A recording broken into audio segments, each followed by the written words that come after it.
जय सिया राम। भक्तों, आज मैं आपको चरणामृत का क्या महत्व होता है बताऊंगी।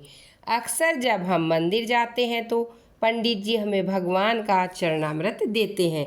क्या कभी हमने ये जानने की कोशिश की है कि चरणामृत का क्या महत्व होता है? शास्त्रों में लिखा गया है, भगवान विष्णु के चरण का अमृत रूपी जल समस्त पाप व्याधियों का शमन करने वाला तथा औषधि के समान है। जो चरणामृत पीता है उसका पुनः जन्म नहीं होता। जल तब तक जल रहता है जब तक भगवान के चरणों से नहीं लगता। जैसे ही भगवान के चरणों से लग जाता है वह अमृत रूप बन जाता है और उसे कहते हैं चरणामृत।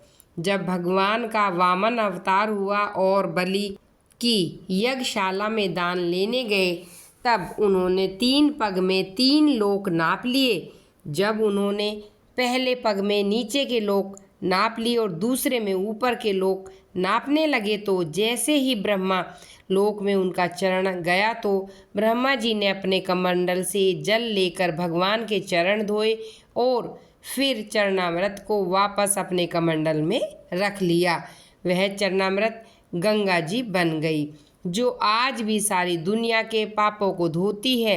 ये वह शक्ति है भगवान के चरणों की जिस पर ब्रह्मा जी ने साधारण सा जल चढ़ाया था, पर चरणों का स्पर्श होते ही बन गई गंगा जी।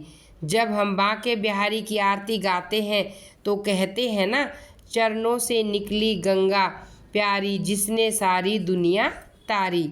धर्म में इसे बहुत पवित्र माना जाता है तथा मस्तक से लगाने के बाद इसका सेवन किया जाता है। चरणामृत का सेवन अमृत के समान माना जाता है। कहते हैं भगवान श्री राम के चरण धोकर उसे चरणामृत के रूप में स्वीकार कर केवट ने केवल स्वयं भव बाधा से पार हो गया बल्कि उसने अपने पूर्वजों को भी तार दिया। चरणामृत का जल हमेशा तांबे के पात्र में रखा जाता है। आयुर्वेद में मतानुसार तांबे के पात्र में उनके रोगों को नष्ट करने की शक्ति होती है जो उसमें रखे जल में आ जाती है। उसी जल का सेवन करने से शरीर में रोगों से लड़ने की क्षमता पैदा होती है तथा रोग नहीं होते। इसमें तुलसी के पत्ते डालने की परंपरा भी है जिससे इस जल की रोगनाशक क्षमता और बढ़ जाती है। तुलसी के पत्ते पर जल इतने परिमाण में होना चाहिए कि सरसों का दाना उसमें डूब जाए। ऐसा माना जाता है कि तुलसी चरणामृत लेने से मेधा, बुद्धि, स्मरण शक्ति को बढ़ाता है। इसलिए यह मान्यता है कि भगवान का चरणामृत औषधि के समान है। यदि उसमें तुलसी का पत्र मिला दिया जाए तो उसके औषधीय गुण और भी बढ़ जाते हैं। कहते हैं सीधे हाथ में तुलसी चरणामृत ग्रहण करने से हर शुभ काम या अच्छे कार्य आपके जल्दी ही हो जाते हैं। इसलिए चरणामृत को हमेशा अपने सीधे हाथ में ले यानी कि दाएं हाथ में। लेकिन चरणामृत लेने के बाद अधिकतर लोगों की आदत होती है वे अपना हाथ सिर पर फेरते हैं।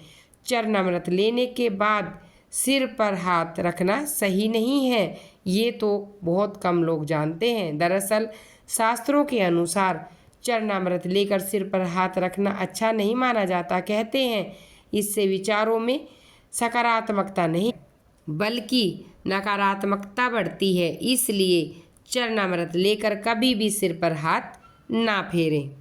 जय सिया राम। भक्तों, ये थी कुछ जानकारी चरणामृत के विषय में।